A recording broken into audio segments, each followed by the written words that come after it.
Manuel da Arriaga nasce em julho de 1840 na Ilha do Faial, numa família tradicional da aristocracia açoriana. Depois de concluídos os estudos preparatórios na cidade da Horta, a Universidade de Coimbra recebe-o em 1859 para cursar Direito. Arriaga, a fazer 20 anos, frequenta tertúlias de literatos, encontrando-se com Eça de Queiroz, Antero de Quental e Teófilo Braga. Orador brilhante, destaca-se nos comícios republicanos, situação considerada subversiva na época e que terá consequências graves na relação com o seu pai, que lhe corta a mesada. Subsiste a lecionar aulas de inglês, afirmando assim a sua independência financeira. Acabado o curso de Direito, em 1866, vem para Lisboa, onde defende muitos republicanos em julgamentos políticos, como João Chagas ou António José de Almeida.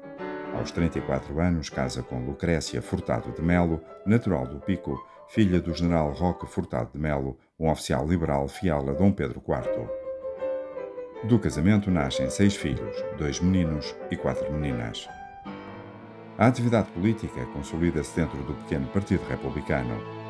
Participa ativamente em comícios onde prega a democracia para um país à espera da igualdade e a república para um Estado monárquico prisioneiro de interesses mesquinhos. Em 1882, é eleito deputado pelo Círculo do Funchal. No Parlamento, põe em causa o rotativismo dos partidos monárquicos no governo do país. No permanente confronto parlamentar caricaturado por Bordal Pinheiro, Arriaga critica a lei eleitoral, denuncia os fatores que levam à imigração dos madeirenses e, sobretudo, defende uma reforma global do ensino. No final do século, aos 60 anos, Arriaga retira-se da atividade política, dando mais atenção à escrita literária. Entre 1887 e 1901, publica 3 livros de poesia e, em 1907, um ensaio onde apresenta uma teoria político-social que privilegia a ciência e a liberdade individual. Arriaga acreditava que a utopia de um mundo belo e igualitário era possível, onde a liberdade de pensar permitisse criticar a instituição e religião católica ou qualquer outra religião, sem ser considerado ofensa grave ou crime passível de prisão. Mas não se pense que Manuel da Arriaga é um revolucionário. Ele aguarda apenas que o homem novo republicano desfaça a ordem monárquica estabelecida. É com espanto e com alguma incerteza que Arriaga vê chegar o sucesso do 5 de outubro de 1910. Poucos dias depois, é nomeado reitor da Universidade de Coimbra. Aproveita para reformar os programas e os modelos pedagógicos da Universidade Portuguesa.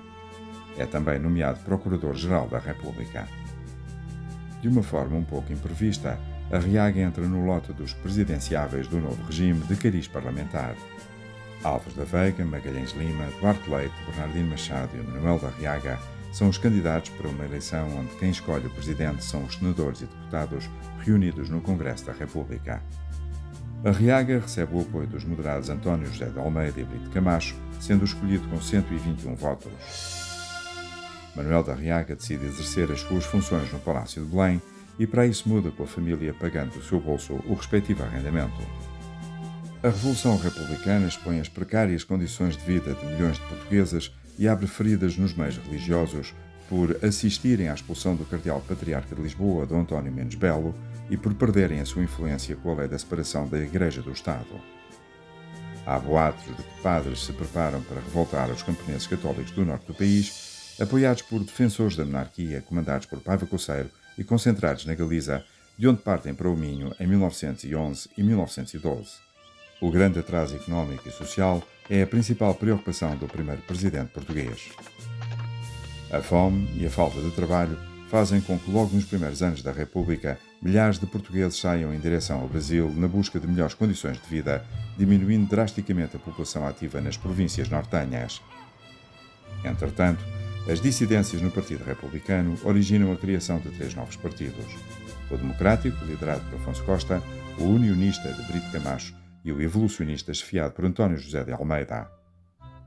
Sem veto presidencial, é o espírito moderador de Arriaga que ajuda a viabilizar soluções governativas com os 3 diferentes líderes partidários, nem sempre com sucesso, criando-se impasses governativos que agravam todos os setores da economia afetados por inúmeras greves. O princípio do século XX é fortemente marcado por numerosos conflitos sociais e políticos. O assassinato em Sarajevo do arquiduque Franz Ferdinand vai mergulhar várias nações na Primeira Guerra Mundial e é motivo para o adiamento das eleições legislativas marcadas para setembro de 1914. De Londres, chegam telegramas do embaixador Teixeira Gomes a dar conta de que a Inglaterra e a Alemanha tencionam dividir entre si os territórios ultramarinos portugueses. No meio de toda esta crise, em janeiro de 1914, Manuel da Arriaga nomeia o general Pimenta de Castro para a presidência do Ministério, que dissolve o Parlamento e proíbe a oposição, iniciando o período conhecido como Ditadura de Pimenta de Castro. A 14 de maio de 1915, uma revolta em Lisboa, das mais sangrentas do século XX português, conduzida pelo Partido Democrático, depõe o general. Sentindo que a sua estratégia política fracassara e que a conciliação dos portugueses estava longe, Arriaga resigna ao cargo 4 meses antes do final do seu mandato, retirando-se da vida pública. Em 1916, publica, na primeira presidência da República Portuguesa, um rápido relatório, onde recorda os anos penosos da presidência da República e apresenta a sua versão dos acontecimentos que levaram à ditadura de Pimenta de Castro. Morre em 1917, a 5 de março, na sua casa da Rua Francisco de Paula, em Lisboa, renomeada anos depois Rua Presidente Arriaga, em sua homenagem. A nação reconhece-lhe tardiamente o mérito pela transladação para o Panteão Nacional a 16 de setembro de 2004.